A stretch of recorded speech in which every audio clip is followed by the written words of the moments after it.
बिस्मिल्लाहिर्रहमानिर्रहीम। अस्सलामु अलैकुम वरहमतुल्लाहि वबरकातुहू। मोहतरम मुअज़्ज़िज़ सामीन व हाज़रीन, आज दुश्मन की दुश्मनी को दूर करने के लिए और इंतहाई बद कलाम बद ज़ुबान जो गाली गलूच करता हो उसकी ज़ुबान को बंद करने के लिए और उसकी ज़ुबान के शर से बचने के लिए आपको एक ज़ुबान बंदी का नुस्खा देने जा रहा हूँ। ज़ुबान बंदी के लिए बड़ा मुजर्रब अमल है, लेकिन याद रखिए ये हर एक के लिए नहीं करना। ये ना हो कि आपके साथ ज़रा सी कोई बात करे, कुछ छोटी मोटी तलखी हो जाए तो आप उसकी ज़ुबान बंदी का अमल कर दें। इस तरह ये अमल करने से ना तो फ़ायदा होगा बल्कि उल्टा आपका नुकसान होगा और उस नुकसान के ज़िम्मेदार आप खुद होंगे। ये कोई छोटा मोटा काम नहीं है, ये कुरान पाक का कुरानी अमल है और इतना आलीशान है और इतना मुजर्रब है और इतना कामयाब है कि जिसका फेल होने का कोई इम्कान ही नहीं है, कोई शक व शुबा ही नहीं है इसके अंदर। और ये मेरे बुजुर्गों का बताया हुआ है।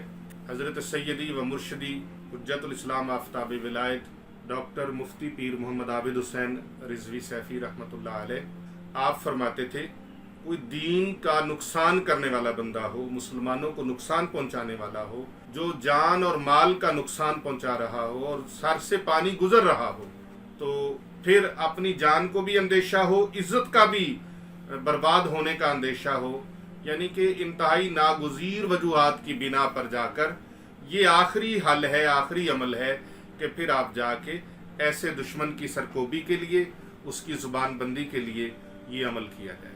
अमल क्या है? सूरह मुज़म्मिल शरीफ पारा नंबर 29, इसकी पहली 7 आयात बय्यनात को ताले के ऊपर पढ़ना है। लेकिन ताला वो चाइना वाला और लोहे का या स्टील का ताला ना हो, पीतल का ताला हो।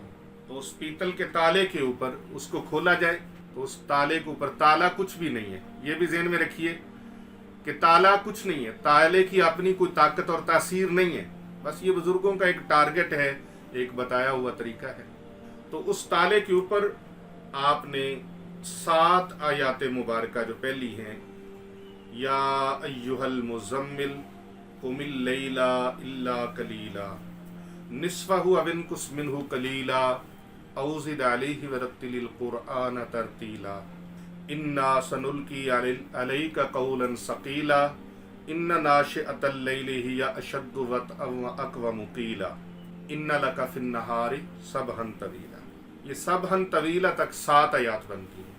इन 7 आयात को 7 मरतबा आपने पढ़ के ताले के ऊपर फूंक मारनी, फिर उसके बाद ताले को बंद करना है।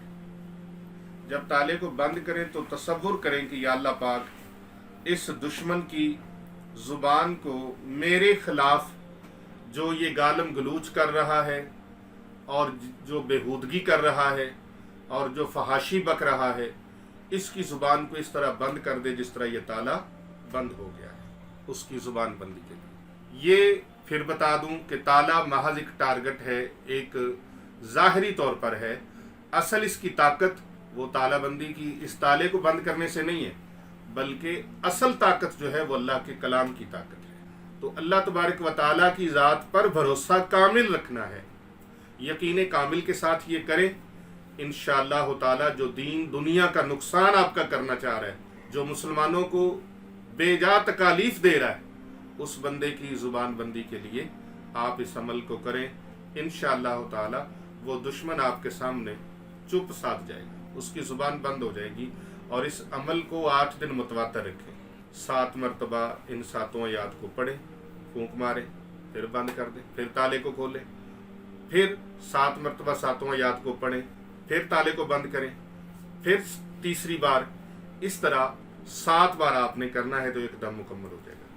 दूसरे दिन फिर करें, तीसरे दिन फिर करें, चौथे दिन, 5वें दिन, 6ठे दिन, 7वें दिन, 8वें दिन तक आपने 8 बार इसको करना है, 8 दिन करना है। और इस ताले को ऐसी जगह पर बॉक्स में रख दें जहाँ पर इसको ना हवा लगे ना रोशनी लगे। इसको किसी कपड़े के अंदर लपेट के अपने संदूक वगैरह में रख दें और हस्बे ज़रूरत जब आप चाहें कि इसको खोल दिया जाए तो इसको खोल भी सकते हैं। अल्लाह तबारक व तआला ऐसे शरीर आदमी के शर से आपको महफूज फरमाएगा। आखिर में नाजरीन एक बार फिर बता दूं कि इसको ज़ाती نجائز مقاصد کے لیے استعمال نہیں کرنا. اگر نجائز مقصد کے لیے کریں گے تو پھر اس کا نقصان آپ کو ہوگا. اور حسب مقدور صدقہ و خیرات بھی ساتھ ضرور کریں. السلام علیکم ورحمۃ اللہ.